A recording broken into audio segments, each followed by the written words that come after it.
Welcome to the Fantasy Football Profit Podcast, hosted by Craig Phillips and Jeff Torrey. Visit us at fantasyfootballprofit.com. And now your hosts, Craig and Jeff. Welcome, everyone, to the Fantasy Football Profit Podcast. I'm Craig Phillips, joined as always by Jeff Torrey, and today we're talking Week 11 around the NFL. Hopefully it was a good day of fantasy football for you. You got some victories, starting to get closer to the playoffs. Felt like a good day for me. Got a victory. I feel good. I'm in a good spot, Jeff. I'm feeling good. 7-4, a couple weeks left. I feel playoffs could be mine. Off a team that everyone tried to ridicule at the beginning of the season and mock me and say the worst team ever. And playoffs on the way. Come on, people. Do you think I'm not going to do it? Oh no, I'm cheering against you now. We'll see. I haven't wrapped. I was just giving you props before that. Actually, you know what? I'll lose it now because I definitely don't have it wrapped up yet. So, but all right, let's get into this. Let's talk about some games here. Let's start off with Colts Bills, which went exactly, I guess, how we expected it to go. Colts 41, Bills 15.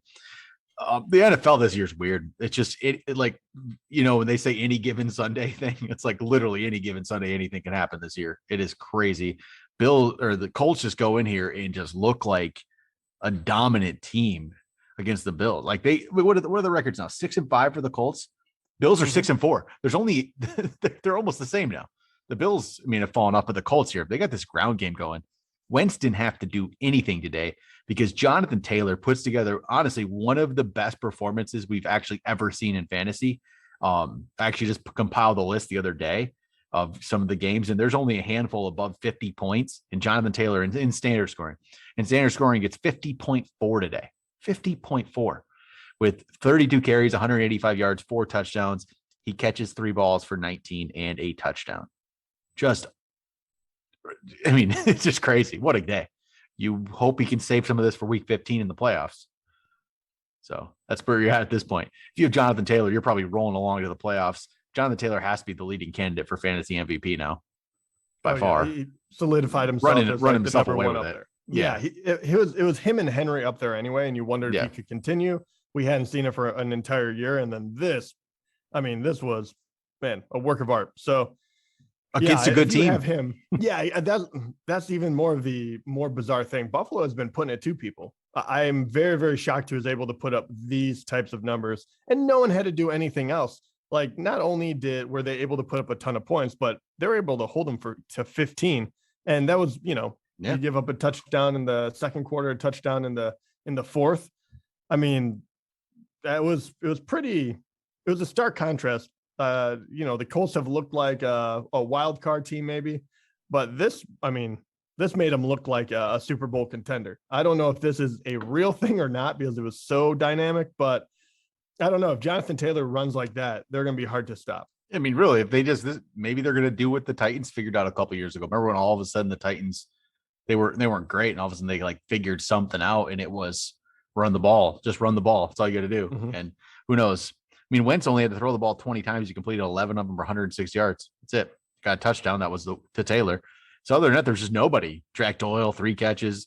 T.Y. Hilton, 2 catches. Michael Pittman, 2 catches. They didn't have to do anything. So, but hey, if Taylor keep running like this is actually going to hurt Michael Pittman. Like that's the guy who's probably going to hurt from this. Without a doubt, the entire passing game is the same thing we were talking about with Tennessee, as you already mentioned. Like if you can run the ball so dominantly, you don't have to pass it. Mm-hmm. I don't know. There's not much else you can say. We'll see if they can continue just to do this. Big game for Jonathan Taylor. So for the Bills, they just really couldn't get going today. Josh Allen, 21 of 35, 209, 2 touchdowns, 2 picks. Dawson Knox caught the most balls with 6 for 80, which off 10 targets, which is good to see if you're using Dawson Knox coming back from the injury. Diggs 4 for 23, 2 touchdowns. That's the saving one there. So 23 yards, 2 touchdowns. 2 touchdowns. Everybody, other than it's all spread around between a bunch of guys. On the ground, it's ugly. Matt Breida led the way, 5 carries, 51 yards. See, Matt Breida, that the stuff he shows in this where he gets like 5 carries, 51 yards, 28 yards, that's what made us hype him up last year. Like these were the things we saw in San Francisco. Like this guy can play a little bit. Maybe it's just in short little mini spurts. He can do that. The other guy we had liked last year, Devin Singletary, 3 carries, 17 yards. Zach Moss, if you used him, not feeling great, 3 for 5. Yeah. they're 6-4. They're not dominating like they were. So we'll see. See what goes on. I don't know. All right. How about Baltimore, Chicago? This was an ugly game. Just a terribly, terribly ugly game. No Lamar Jackson. He was out with an illness. We actually don't even know what that illness is. It's not COVID, but he was unable to go. So Tyler Huntley gets the start and gets the win, but it's not like he had a great day. 26 for 36, 219, 0 touchdowns and a pick. He didn't hurt him too much, and that's what all you can ask for. Devontae Freeman, 16 carries, 49 yards and a touchdown. It's not very efficient, but hey, there's a touchdown. If you used him, you got a touchdown, right? You got double-digit points. So there you go. Mark Andrews, 8 catches, 73 yards. There was no Marquise Brown in this one. So people really hyped up Rashad Bateman, which maybe with Lamar it would have worked, but without Lamar, it doesn't quite. He goes 3 for 29. Can't really read much into the pass catchers with Tyler Huntley with the ball or as a quarterback in this one, but they win, right? Yeah, they got the win.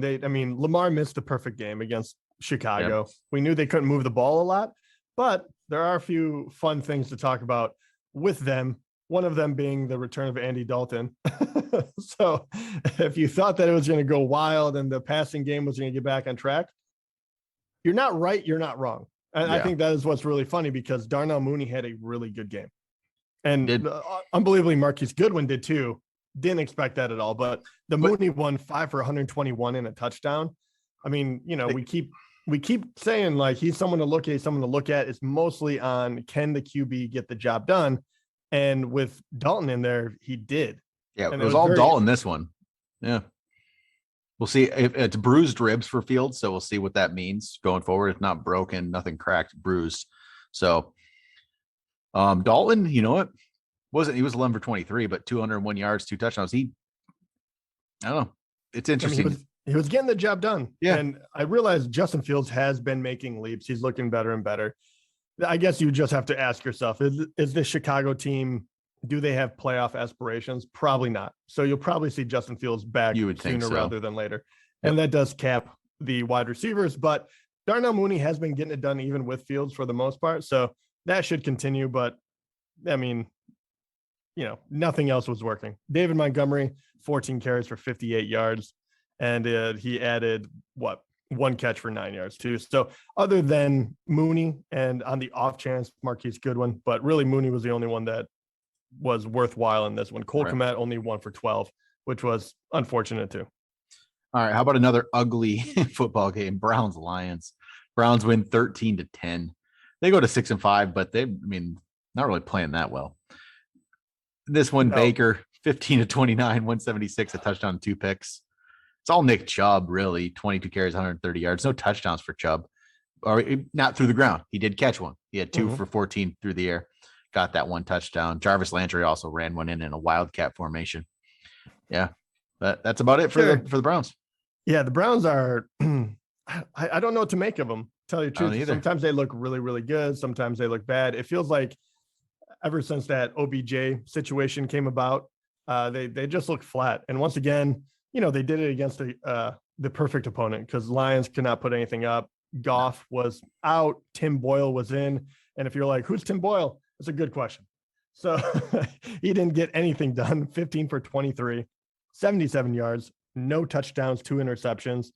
And I mean, honestly, we knew this before, but DeAndre Swift, even on a very, very bad Lions team, he's the bright spot. He looks tremendous when they give him the ball, which I'm really, really happy that I can officially think I can say I was just right no matter what happens at this point. 14 carries, 136 yards and a touchdown. And then you can add in 3 catches for 0 yards to that just for fun. But they couldn't get any offense going. Tim Boyle, have you seen Tim Boyle's college stats? Wonder how he got here. So I would love to know. So he played 3 years at Connecticut, then went to Eastern Kentucky. But at his 3 years at Connecticut, in his 3 years, he threw the ball 275 times over those 3 years. He completed 133 of them, which was 48% completion percentage at Connecticut. You know how many touchdowns he threw on those 275 passes? I would love to know. 1. That cannot be true. You know how many interceptions he had? How many? 13.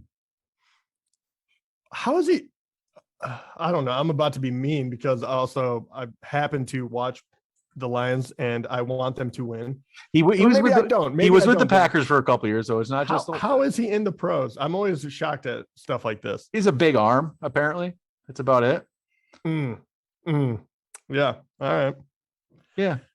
Well, anyway, so this will be an ongoing thing if you wanted to play any Lions players at this point. Just to round it out as well, TJ Hawkinson did have 6 catches for 51 yards on 8 targets.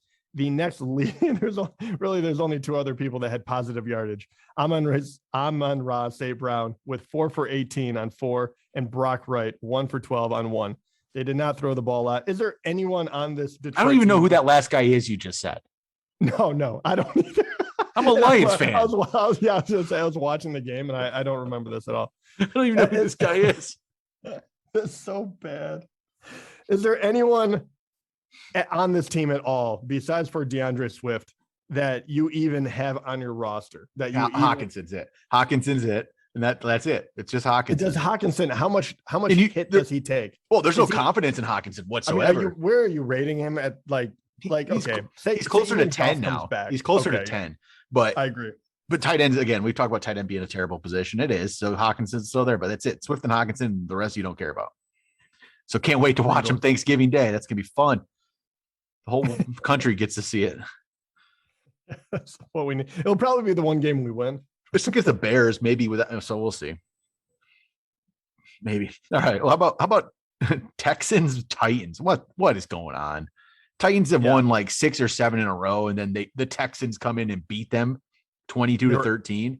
8-2, and they lost to the 1-8 Houston Texans. The only team that I thought maybe was worse than the Lions. Way off now. Lions just solidified the number 1 pick. Without a doubt.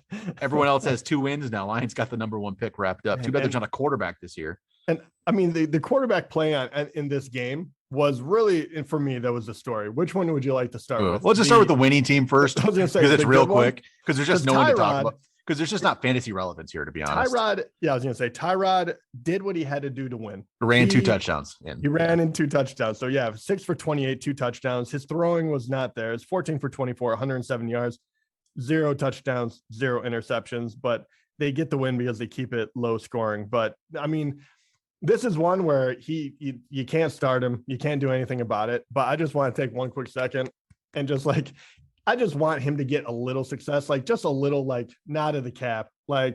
Good for you. You keep getting hurt. You keep getting put in these terrible positions. It's good to see you get a win. Hasn't he won 2 games this year? I believe that was him. Yeah. He won the week 1, wasn't it? There he goes. Yeah. So not bad. All right. Titans. Wow. What was this? Tannehill, 35 for 52, 323 yards. You see those? You're like, okay, cool. Okay. 1 touchdown. That's not great. 4 picks. 4. Man, that's the Miami Dolphins Ryan Tannehill right there. That's the Ryan Tannehill that couldn't make it. That's ugly. That was just an ugly, ugly outing there. And it's like, is this what it is when they don't have Derrick Henry? Is this what Ryan Tannehill is?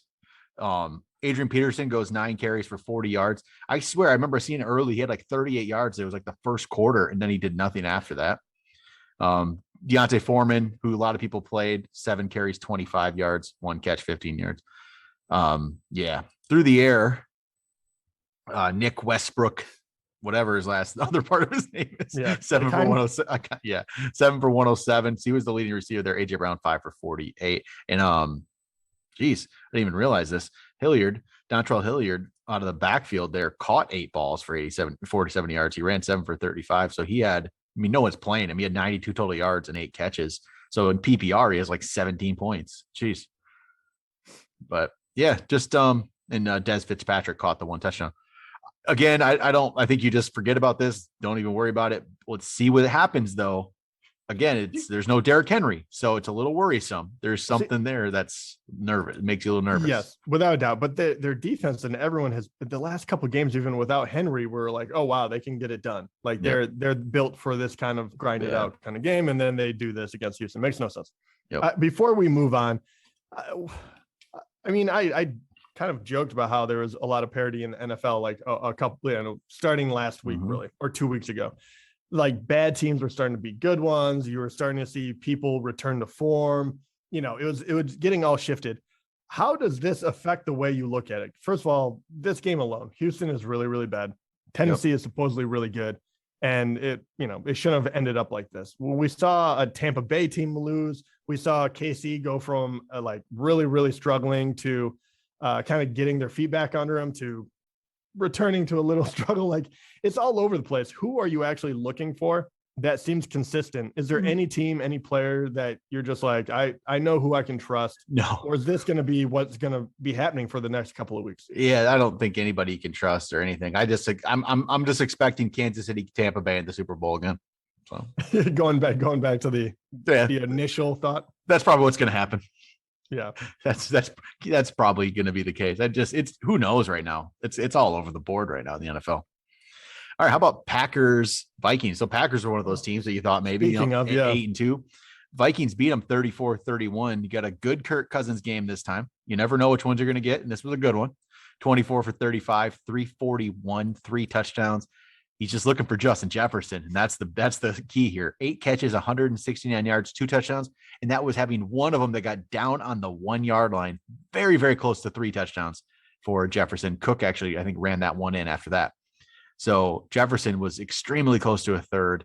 Adam Thielen did catch one as well, 8 for 82 and a touchdown. Dalvin Cook, we said 22, 86 and a touchdown. He caught 3 for 29. So this is a game where you get all the weapons. All of them get to do something. Once in a while we get these Vikings. You see these every once in a while from the Vikings where Cousins is good, Cook's good, Jefferson's good, Thielen's good. It happens. It doesn't happen every week, but here we go. It's a good one. Yeah, very good. And even more so, I mean, Green Bay, everyone got into it as well. The only thing that didn't show up was Green Bay's defense as they have been the last couple of weeks, which is, what we concerned about Minnesota. But Aaron Rodgers had even a better day than Kirk Cousins in a losing effort, which is pretty crazy.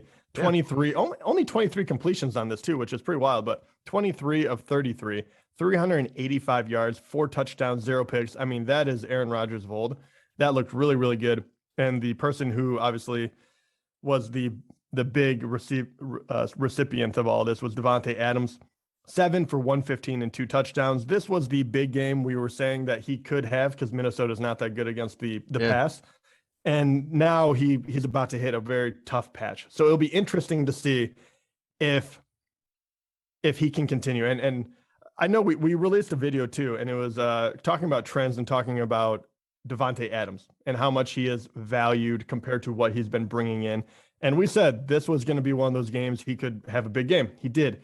Do you still like that thought where you could possibly trade him if you have to get into the playoffs?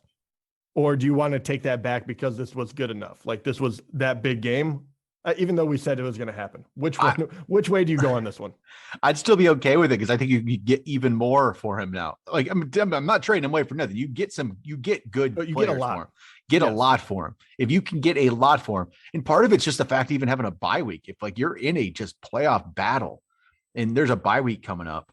That's tough. Like, so you have the Rams next week and then a bye week. That's 2 weeks that you don't feel great about. I mean, Jalen Ramsey's, you got to expect Jalen Ramsey to lock him up. To attempt to lock him up. Maybe he beats Ramsey. Who knows? But okay, maybe, but let's put it into perspective too. Yeah. Like this is the Devonte Adams we're always loving to watch. Yeah. But before he got 2 touchdowns in this game, before the entire season, he only had 3 other ones. So yeah, exactly.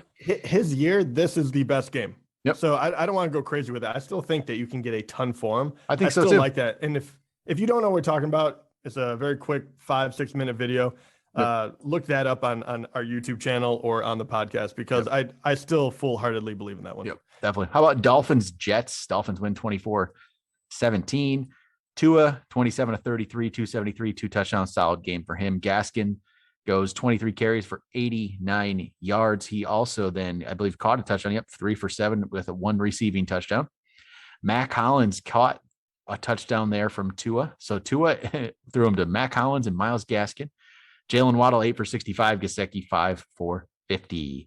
So they get the win, but not really surprising. It's against the Jets. But Gaskin, if he's going to get this kind of volume, he's definitely relevant as a flex. For sure. You just yeah. I mean, you just never know. I mean, if any running back Ahmed was out this one. Yeah. Yes. So, that's all you need right there. He's not 3.9 yards per carry. He's not very good, but he was average in this game. Volume's all that matters.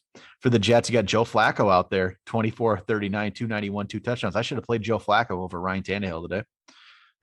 Would have been better off. So Michael Carter actually had a good game going, 9 carries, 63 yards, and left with an ankle injury. So I've not heard. I'm just trying to see if there's any updates on that. No, I don't see any updates yet on his ankle injury, which is not cool. We talked about Michael Carter the other day about possible, how he's been playing. Is he a sneaky league winner for you? And you know what? He was on his way. He was playing very well. 7 yards per carry in this one. He had a shot at the end zone. He got one goal line look, didn't get it in, but it was a solid day, but he gets hurt. That's frustrating. Yep. But Elijah Moore, look at Elijah Moore go here. 8 for 141 and a touchdown. He has been very good here. 4 touchdowns over his last 5 games. It's pretty solid there. And that's pretty good. I love seeing that. He's a talented young wide receiver. And yeah, I don't know. I mean, a lot of these wide receivers are being kind of held captive because of the, quarterback situation. Look, Flacco, I don't think he's anything. I think he's a little bit past his prime, but he's obviously a veteran quarterback that's won a Super Bowl, has a big arm, and you can see what he's still able to do. So I hope that they continue to throw to Elijah Moore a lot, because I think that he could really benefit from the added practice as they, continue their downward spiral this season. All right, how about Eagles Saints? Eagles win 40-29. Jalen Hurts is very interesting. 13-24, 147 yards, no touchdowns, no picks. But ran the ball 18 times for 69 yards in 3 rushing touchdowns. I mean, that's why we told you to get him at the beginning of the year. That's just it. He's cracking me up. I really thought at this point they'd be able to slow him down a little bit. And Miles Sanders, bless his heart, he comes back. He's finally healthy in this one. He gets 16 carries, which is actually surprising a little bit that he led the backfield. Well, actually, I lied. Jalen Hurts led the backfield. Yeah. But Miles Sanders had 16 carries. Jordan Howard had 10. Boston Scott had 6. And Miles Sanders actually turned that into 94 yards, which is really, really good to see. Maybe he needed that break.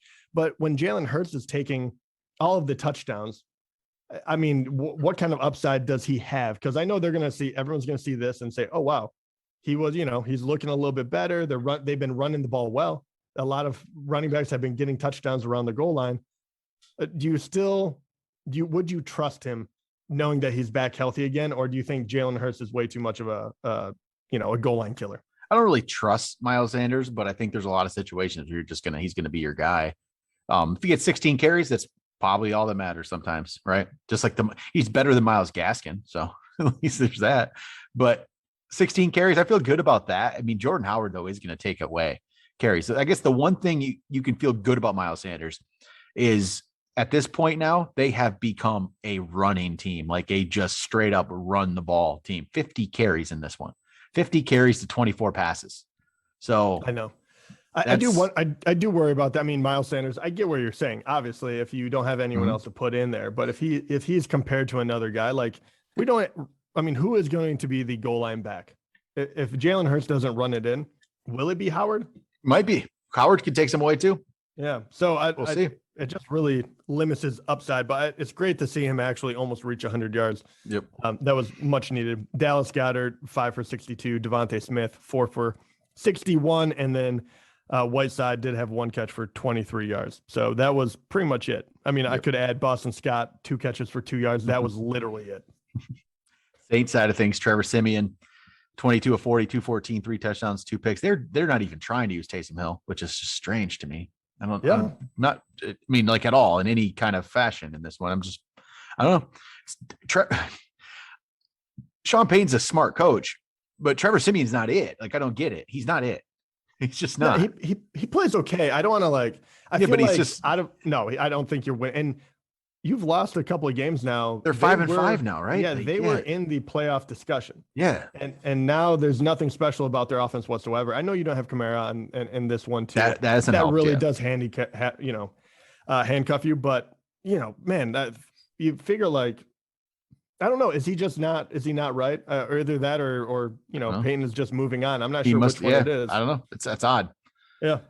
But Mark Ingram, 16 carries, 88 yards, caught 6 balls for 25. Traquan Smith, 5 for 64. Adam Troutman, 5 for 58, a touchdown. Marquez Callaway, 1 catch, but it was a 26-yard touchdown. So there is the Saints for you. How about Washington and the Panthers? Washington wins 27-21. Taylor Heineke, 16-22, 206, 3 touchdowns. So nice solid game from Heineke. Antonio Gibson, 19 carries, 95 yards. He's had a couple games in a row where he's better. He's better than he had been. So no touchdowns, though, no receptions. So nothing crazy, but hey, it's good to see some of the yards on the ground. Terry McLaurin, 5 for 103 and a touchdown. And the other touchdowns went to DeAndre Carter and Cam Sims. So, yeah. Panthers, Cam Newton out there gets the start. 21-27, 189, 2 touchdowns, and he ran one in. That's pretty good start for him, to be honest. After just showing up a week and a half ago, that's pretty good. Darn good. He's still got some left in the tank, and I'm glad that he's doing it. I wish he would have gotten the win today. I mean, I guess it doesn't matter really either way for either of these teams, but I don't know. Is another guy that you just want to give a little clap to. Just a little clap for the week. He definitely has something left, that's for sure. And he's becoming fantasy relevant, to be honest. If he puts the numbers like this, you can play him. Yeah. Christian McCaffrey, 119 total yards and a touchdown. Just what he does. I know. And he didn't really get as many looks as he usually does. He only had 10 carries, and he did have 8 targets, turned it into 7 catches. The guy's just phenomenal. Yep. Just, good solid day. And the DJ Moore, 5 for 50 and a touchdown as well. All right, how about 49ers versus the Jaguars? 49ers just easily won this thing. Garoppolo went 16-22, 176, 2 touchdowns on the ground. Debo had the most yardage. They're really using Debo in the backfield so Debo didn't do much, and he had 1 catch for 15 yards in this one, but he ran the ball 8 times for 79 yards and a touchdown. I laughed so hard because I was like, oh, this is going to be the game that Debo finally slows down. And then he ran one in, and I was like, okay, I'm never betting against this guy, ever. Like, what is going on? Hilarious. Jeff Wilson got 19 carries in this one, only turned him into 50 yards. Trey Sermon gets 10, 32 yards. So these guys haven't won. They go right back to Elijah Mitchell. That's for sure. No. What does this tell you about? Does this tell you anything, though? I mean, 19 carries for Jeff Wilson coming off the IR, right? I mean, it says they don't trust Trey Sermon at all. Like, Trey Sermon, he's just nothing to them at this point. This has to make you feel good as an Elijah Mitchell. Has to, right? For sure. Because, I mean, Wilson didn't come out and do anything with him, and Trey Sermon didn't do anything. So you just feel like, okay, Elijah Mitchell comes back, and he's the guy. Pretty much clear as day. Brandon Ayuk, 7 for 85 and a touchdown. Kittle, 4 for 34 and a touchdown. Trey Sermon did catch one ball for 23 there. But, yeah. Jacksonville, they're not good. Trevor Lawrence, 16-25, 158, no touchdowns, no picks. James Robinson saves his day with a late touchdown because he only had 12 carries for 29 yards and 2 catches for 9. He had 38 total yards, but he gets himself a touchdown. Marvin Jones, 4 for 52. Chenault, 5 for 50. Dan Arnold, no targets. What happened with that? He's getting target after target after target, and he gets literally not a target in this one. So, yeah. Don't like that. I thought we might have found another tight end. Continue, yeah. I guess not. All right, Bengals 32, Raiders 13. Good win for Cincinnati. Burrow was 20 of 29, 148 and a touchdown. Didn't have to do a lot because it was all on the ground in this one. Joe Mixon, 30 carries, 123 yards, 2 touchdowns. Big game for Joe Mixon. Jamar Chase didn't do a lot, 3 for 32, but he got a touchdown. Tyler Boyd, 6 for 49. T. Higgins, 2 for 15. Not a lot there. They just ran the ball and get a win. Raiders, it was Derek Carr with 19-27, 215, a touchdown and a pick. Josh Jacobs, 9 for 37. Have you ever seen anybody fall off like Josh Jacobs has in fantasy? No. I mean, yeah, we have. Yeah, but it's just been. He's definitely the one this year that has fallen the hardest, I think. Such a big name at one point last year, and it's just turned into nothing. Well, besides it's going to be a battle between him and Allen Robinson, really. True, yeah. Then through the air there, Darren Waller, 7 for 116. Hunter Renfrow, 4 for 30. The touchdown went to Foster Moreau. All right, we got a couple more games. Cowboys, Chiefs, in just as we all expected, a defensive slugfest here, 19-9. I mean, NFL makes no sense. When did the Chiefs become a good defense? What happened? I don't know. What's up with this? I'm serious. Like, I don't understand. Like, how things change so quickly, but that's the NFL. I guess that's what makes it interesting, right? You just don't know. If the Chiefs figured out defense a little bit, hey, they're 7-4 for how much crap they've gotten. They're 7-4. They found a way to get it done. Now they have CEH, back in the lineup, and he played well today. So I don't know. Like last week, Patrick Mahomes looked really good. This week, the defense and the running game got going a little bit. It feels like they're just like gearing up and they're putting this together. It'll be like the last two games. It's going to be everything, and they're going to blow people out. I don't get it. Dallas, this was like their moment. Their coming out moment, saying we're a legit contender, and they just practically lay an egg. The quarterbacks in this one, this is ridiculous. This can be a ridiculous number here. So you want to see? Let me pull this up. The quarterbacks in this game combined for 10.14 points. They combined for that. That's just crazy. Mahomes had 7.5 in this one. This week, if there's a handful of people, if you were playing, like if you had them, or if you had two of them, for even better, you're like automatically going to win the week because everyone else was a dud. Tannehill was really bad. Wentz was really bad. I mean, a bunch of people were out. Prescott, Mahomes were bad. I mean, it's a wasteland. It is. We'll see. Finish up the Chiefs side. Tyreek had 9 for 77, and Kelsey was 5 for 74. Edwards-Helaire had the 12 for 63 and a touchdown. Prescott was terrible at least just terrible. 28 of 43, 216, no touchdowns, 2 picks, 2.6 points. It's great. I traded him away, Jeff, in our league, and I played against him this week. That was a double whammy. That was awesome. It was a great move. I was so worried. I traded him for Lamar Jackson, and Lamar didn't play. And I'm like, oh, great. I get to go against Dak, and I don't have Lamar. And I played Tannehill, and Tannehill did nothing. And I'm like, oh, God. And you still the worst. And I still beat him. On the ground, it was Tony Pollard, 7 for 50. Zeke, 9 for 32. Dalton Schultz, 6 for 53. Gallup, 5 for 54. Amari Cooper was out of this one with COVID. He's going to miss Thanksgiving game as well because of it being a Thursday, and he will not be able to be cleared by then based on the protocol.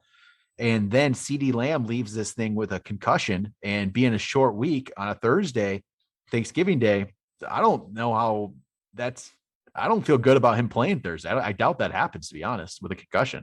The way the NFL works these days, and it does not feel like you're going to come back from a concussion and play in 4 days. Yeah. Which way do you actually think that would you amp up Zeke, or would you amp up Michael Gallup, or neither?